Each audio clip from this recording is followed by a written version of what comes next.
જે વિદ્યાર્થી મિત્રોને જે આ વ્યાકરણ આધારિત જે 10 પ્રશ્નો છે એ સાચા પડેલા હોય એની જ સંભાવના મેરિટમાં આવવાની હશે. એના અંદાજે તે મેં તમને કીધું કે 102 થી 108ની વચ્ચે સામાન્ય રીતે મેરિટ રહી શકે. પરંતુ હવે જો પ્રશ્નો રદ થાય અને એના ચોક્કસ માર્ક્સ આપવામાં આવે તો જે ઉમેદવારોને પ્રશ્ન સાચા પડ્યા છે એને તો ગણતરી થઈ ગઈ છે એ પ્રશ્નોની. પરંતુ જે વિદ્યાર્થી મિત્રોને આ વ્યાકરણના 10 પ્રશ્નો પહેલેથી જ ખોટા પડ્યા છે, એ પ્રશ્નો ખોટા ટીક કરીને આવ્યા છે, તેઓને ખૂબ જ મોટો ફાયદો થશે. જુઓ, ખબર ન પડી હોય તો હું એક્ઝામ્પલ તરીકે તમને સમજાવું. એક વિદ્યાર્થી છે એ અને બીજો વિદ્યાર્થી છે બી.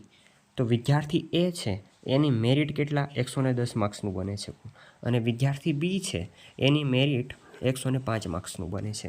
હવે વિદ્યાર્થી એ છે એને વ્યાકરણના જે 10 પ્રશ્નો હતા એમાંથી 6 પ્રશ્નો સાચા પડે છે અને 4 ખોટા પડે છે. જ્યારે વિદ્યાર્થી બી હતો એને વ્યાકરણના જે પ્રશ્નો છે એ વ્યાકરણના 2 પ્રશ્નો જ સાચા પડે છે અને 8 પ્રશ્નો ખોટા પડે છે. હવે ભરતી બોર્ડ શું કરે તો કે જે આ વ્યાકરણના 10 પ્રશ્નો છે એ રદ કરે અને તમામ વિદ્યાર્થીઓને એના 10 ગુણ આપે. તો જે આ વિદ્યાર્થી એ છે એને 6 પ્રશ્નો તો ઓલરેડી સાચા પડી ગયા હતા, પરંતુ હવે એને વધારે મળવાપાત્ર કેટલા માર્ક્સ છે? 4. પછી અને આ વિદ્યાર્થી બી છે તેને વ્યાકરણના કેટલા 2 જ પ્રશ્નો સાચા પડ્યા હતા, તો એને મળવાપાત્ર કેટલા માર્ક્સ છે? તો કે 8 માર્ક્સ તેને વધારે મળશે. તો તેનું મેરિટ કેટલું થઈ જશે? તો કે તેનું મેરિટ 5 ને 13 થઈ જશે, 113. અને વિદ્યાર્થી એનું મેરિટ 114 થઈ જશે. તો હવે જુઓ, તમે તફાવત માત્ર 1 માર્ક્સનો છે મિત્રો. તો હવે રૂકી જાઓ મિત્રો.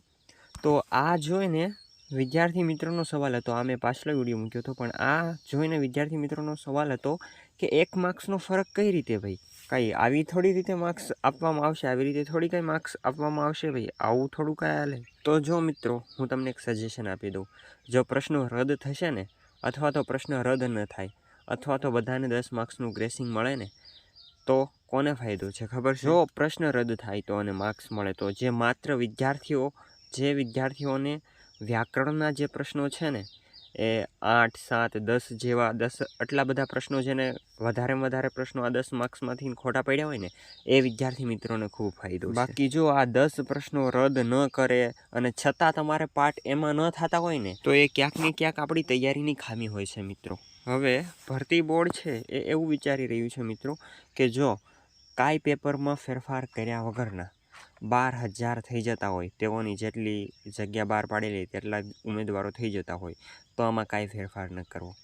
પરંતુ સામાન્ય રીતે વિચારી શકો છો ન થઈ શકે 12,000 મિત્રો, કારણ કે સામે 2.5 લાખ હતા. 2.5 લાખમાંથી 70,000 વિદ્યાર્થી મિત્રો તો આમનો ફેલ થયા છે.